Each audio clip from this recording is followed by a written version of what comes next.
उत्तर प्रदेश लोक सेवा द्वारा एलटी ग्रेड के विभिन्न विषयों की प्रारंभिक परीक्षा के परिणाम के आधार पर उत्तीर्ण व मुख्य परीक्षा हेतु सफल अभ्यर्थियों से ऑनलाइन आवेदन लिए जाएंगे। इसके लिए यह प्रक्रिया शुरू कर दी गई है। नमस्कार दोस्तों, आप सभी का स्वागत है आपके अपने यूट्यूब चैनल प्रयागराज एजुकेशन पर, जहां पर हर खबर डंके की चोट पर दी जाती है। तो चलिए इसके बारे में आपको बता देते हैं। इसके पहले ही हमने जनवरी के शुरुआत में क्या डॉक्यूमेंट्स लगेंगे उसके बारे में आपको बताया है। अगर आपने वह वीडियो देखा है तो वही चीज़ें इसमें भी हम बताने वाले हैं। अगर आपने नहीं देखा है तो इस वीडियो को आप कंटिन्यू कर सकते हैं। इन दो विषयों की विज्ञप्ति जारी की गई है, वाणिज्य विषय व संस्कृत विषय की, जो कि परीक्षाएं 22 व 23 अप्रैल को होनी है। हर विषय की विज्ञप्ति सेम रहेगी, बस उसमें ये आवेदन की तिथि अलग अलग रहेगी। जिन विषयों की मुख्य परीक्षा मई माह में होना है उनके लिए ऑनलाइन आवेदन मार्च माह में शुरू किए जाएंगे, जिसकी तिथि जैसे ही जारी की जाएगी आपको टेलीग्राम चैनल पर सूचित कर दिया जाएगा। जिसकी मुख्य परीक्षा जिन विषयों की जून महीने में है उसके लिए ऑनलाइन आवेदन अप्रैल महीने में किए जाएंगे। ऑनलाइन आवेदन करने के उपरांत सभी डॉक्यूमेंट्स को लोक सेवा आयोग में भेजा जाना होगा, चाहे आप स्वयं उपस्थित होकर या डाक द्वारा प्रेषित कर सकते हैं। तो चलिए इसके बारे में आपको बता देते हैं। यह नोटिस है, यह नोटिस हमारे टेलीग्राम चैनल पर उपलब्ध है, लिंक डिस्क्रिप्शन बॉक्स में, वहां से जुड़कर आप प्राप्त कर सकते हैं।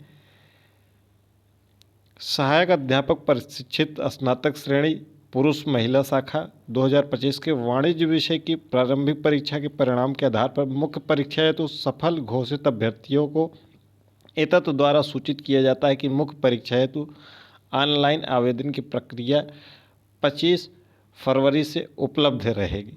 संस्कृत और वाणिज्य सेम विज्ञप्ति हर विषय की रहेगी, तो इस वीडियो को बहुत ध्यान से देखिएगा जिनका भी आगे कोई भी विषय है, क्योंकि विज्ञप्ति सेम रहेगी, विज्ञप्ति में कोई अंतर नहीं रहेगा। यही यहाँ पर विषय आपका बदल जाएगा और यहाँ पर तिथि बदल जाएगी। ये ऑनलाइन आवेदन की प्रक्रिया आप आयोग की वेबसाइट पर होम पेज पर फिल ऑनलाइन डिटेल्स में जाकर भर सकते हैं। उसके बाद आपको अपना OTR नंबर भरना होगा, पासवर्ड भरना होगा, OTP आएगी, उसके माध्यम से आपको ऑथेंटिकेट करना होगा। ऑथेंटिकेट करने की प्रक्रिया पूर्ण करने के पश्चात स्क्रीन पर एप्लीकेशन डैशबोर्ड स्वतः प्रदर्शित होगा। अभ्यर्थियों को संबंधित आवेदित पद के सापेक्ष चेक लेटेस्ट स्टेटस पर क्लिक करने के पश्चात प्रोसीड फॉर फी डिपॉजिट पर क्लिक करके फ़ी पेमेंट करना होगा। ठीक है, फ़ी पेमेंट करने के लिए ऑनलाइन कई ऑप्शन हैं, आप वहां से ऑनलाइन आवेदन पेमेंट कर सकते हैं। उसके बाद आपको क्या करना है, यहाँ सबसे महत्वपूर्ण, ये पूरा बहुत ही महत्वपूर्ण है, इसको बहुत ही बारीकी से समझेंगे ताकि आपको किसी भी प्रकार की समस्या ना हो, अन्यथा आपका फॉर्म रिजेक्ट भी हो सकता है, जिसकी वजह से आप प्रारंभिक परीक्षा में उत्तीर्ण हैं लेकिन आप मुख्य परीक्षा से वंचित हो जाएंगे। यहाँ इसको बहुत ध्यान से समझिएगा। सभी अभ्यर्थी निर्देशों एवं प्रक्रिया का भलीभांति अध्ययन करने के उपरांत उसका पालन करते हुए प्रत्येक स्तर पर ऑनलाइन सूचनाएं भरकर एवं पूर्ण संतुष्ट होकर सेव कर लें। साथ ही दिए गए फॉर्मेट पर अभ्यर्थियों को समस्त संलग्नकों यथा प्रत्येक वर्ष की अंक तालिकाओं, उपाधियों तथा अन्य सभी दावों से संबंधित प्रमाण पत्रों की PDF फाइल, जिसकी साइज अधिकतम 2 MB तक हो, अपलोड करना अनिवार्य। जितने भी आपके पास डॉक्यूमेंट्स हैं उसको अपलोड करना होगा। वो डॉक्यूमेंट्स 2 MB तक मैक्सिमम हो सकते हैं, उसके अलावा नहीं होने चाहिए। तो ये डॉक्यूमेंट्स क्या लगेंगे? प्रत्येक अंक तालिकाओं उपाधियों से यहाँ तात्पर्य है आपका हाई स्कूल, इंटरमीडिएट, आपका स्नातक, आपका बीएड, ये आपके अंक पत्र हो गए। अगर आपका स्नातक सेमेस्टर वाइज है तो प्रत्येक सेमेस्टर, अगर आपका बीएड प्रत्येक सेमेस्टर वाइज है तो सेमेस्टर वाइज, अगर ईयरली है तो ईयरली, सभी मार्कशीट होनी चाहिए, अंक पत्र, और आपका डिग्री होना चाहिए। ठीक है, अगर आपके पास डिग्री नहीं है तो आप प्रोविज़नल डिग्री उपयोग कर सकते हैं। ठीक है, तो यह सभी लगेंगे, और जितने भी आपके अन्य प्रमाण पत्र हैं वह सभी आपको भरना होगा। इसके अलावा आपको ऑनलाइन आवेदन जो फॉर्म सेट होगा उसको मुद्रित करा लेना है, यानी कि प्रिंट करा लेना है। सबमिट करने के उपरांत आयोग द्वारा निर्धारित समय में ही अभ्यर्थियों को यदि कोई त्रुटि प्रकाश में आती है तो उसके संशोधन हेतु केवल एक बार संशोधन का मौका आपको मिलेगा, तो मॉडिफाई करके वहाँ पर संशोधन कर सकेंगे। ये पूरी प्रक्रिया आपको 11 मार्च तक करनी है इन दो विषयों की, संस्कृत और कॉमर्स, 25 फरवरी से 11 मार्च तक। यानी कि आवेदन के लिए कुल आपको 15 दिन मिलेंगे, जैसा कि हमने जनवरी माह में भी वीडियो में बताया था। अन्य विषय के जिस तिथि से शुरू हो गए उसके 15 दिन बाद तक आपको ऑनलाइन आवेदन करने का मौका मिलेगा। ऑनलाइन आवेदन करने के बाद क्या करना है? इसके अलावा आपको जाति प्रमाण पत्र और जो भी जाति प्रमाण पत्र है, चाहे आपका EWS हो, ठीक है, या OBC, SC, ST यह भी हो, या स्वतंत्रता संग्राम सेनानी के आश्रित हैं उसका प्रमाण पत्र, या दिव्यांगता का प्रमाण पत्र PH का, वो सभी PDF फाइल वेबसाइट पर उपलब्ध हैं। उसी के आधार पर आपका ये सभी प्रमाण पत्र होने चाहिए। सभी प्रमाण पत्रों को भरकर ऑनलाइन जो आपका फॉर्म होगा उसके साथ जो और आपके प्रपत्र हैं उसको मुद्रित कराकर और सभी संलग्न करके प्रत्येक वर्ष की अंक तालिका, उपाधियों व अन्य सभी दावों से संबंधित प्रमाण पत्रों की स्वप्रमाणित प्रतियां, यानी ओरिजिनल नहीं, फ़ोटो कापी, ठीक है, सभी डॉक्यूमेंट्स की फ़ोटो कापी और फॉर्म भरकर संलग्न करके एक लिफाफा लेना होगा।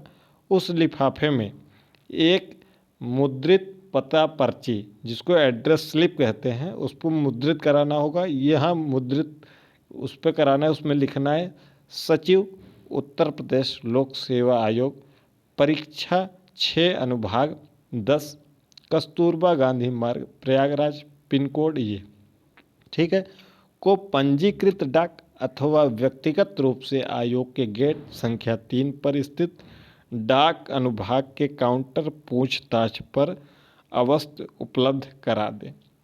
ध्यान रखिएगा, इसको आपको कितनी तारीख तक आयोग में फॉर्म को ऑफलाइन भर के जमा कर देना है, ऑनलाइन भर के उसके बाद ऑफलाइन 18 मार्च तक इन दो विषयों के अभ्यर्थियों जो सफल हैं 18 मार्च शाम 5 बजे तक आपको जमा कर देना है। प्रयास करिए आप स्वयं या किसी के माध्यम से खुद आयोग में जमा करें, क्योंकि डाक द्वारा क्या होता है, कभी कभी आपका डाक समय से नहीं पहुंच पाता है। अगर आपका डाक 18 मार्च को 5:01 पर आयोग पहुंचेगा तो आयोग इसको नहीं लेगा, तो आप मुख्य परीक्षा से वंचित हो जाएंगे। इस बात का ध्यान रखिएगा। तो प्रयास करिएगा कि 18 मार्च से बहुत पहले ही आपका ये फॉर्म भरकर पूरित होकर सभी संलग्न के साथ में आयोग पर पहुंच जाए। अगर आपके पास उपाधि नहीं है, डिग्री नहीं है, तो आप प्रोविज़नल डिग्री के लिए अपने विश्वविद्यालय में अप्लाई कर दीजिए और वही लगाकर जमा कर दीजिएगा। ठीक है, आपको जमा करना है आयोग के गेट संख्या 3 पर जाएंगे, डाक अनुभाग काउंटर होगा, वहाँ पर पूछताछ काउंटर है, वहाँ पर आपको जमा कर देना है। क्लियर? जो भी आपके पास डॉक्यूमेंट्स हैं उसको सभी लगा देना है। हाई स्कूल, इंटर, स्नातक का अंक पत्र प्रत्येक वर्ष या प्रत्येक सेमेस्टर का, डिग्री स्नातक की, उसके बाद आपका बीएड का अंक पत्र व डिग्री। इसके अलावा आपके पास जाति प्रमाण पत्र, अगर आप OBC, EWS, SC, ST category से हैं तो जाति प्रमाण पत्र आपका डिजिटल रूप में भी स्वीकार किया जाएगा, परंतु उसके साथ निवास प्रमाण पत्र आवश्यक है। ठीक है, इसके अलावा आपको निवास भी लगा देना है। इसके अलावा आप अगर विकलांग कोटे से आते हैं तो दिव्यांगता का प्रमाण पत्र। इसके अलावा आपके पास जो भी और सर्टिफिकेट्स हैं उनको लगा देना है, जो भी अधिमानी अर्हता में आपने फिलअप किया है। ठीक है, यह सभी आप अगर नहीं फॉर्म सेट सही से संलग्न करेंगे तो ये आपका अभ्यर्थन स्वतः निरस्त हो जाएगा। और अंतिम तिथि जो एलटी ग्रेड के आवेदन की प्रारंभिक परीक्षा की अंतिम तिथि थी, उसके पहले के ही सभी डॉक्यूमेंट्स आपके पास होने चाहिए। क्लियर? जो परीक्षाएं मई महीने में होनी है मुख्य परीक्षा, उसके लिए आवेदन होली के बाद प्रारंभ होंगे। तिथि आने पर आपको टेलीग्राम पर सूचित किया जाएगा, नोटिस सेम रहेगी। अपने डॉक्यूमेंट्स तैयार कर लीजिएगा। जिनकी मुख्य परीक्षा जून महीने में है उनके लिए आवेदन अप्रैल महीने में लिए जाएंगे। आवेदन 15 दिन ऑनलाइन आवेदन होंगे। 15 दिन के बाद से 7 दिन बाद तक आप फॉर्म को आयोग में स्वयं या किसी के माध्यम से पहुंचा सकते हैं या डाक द्वारा पहुंचा सकते हैं। आप पहले दिन फॉर्म भर कर चाहे पहले दिन ही जाकर जमा कर सकते हैं, या आप अंतिम तिथि 18 मार्च को शाम 5 बजे तक लोक सेवा आयोग के काउंटर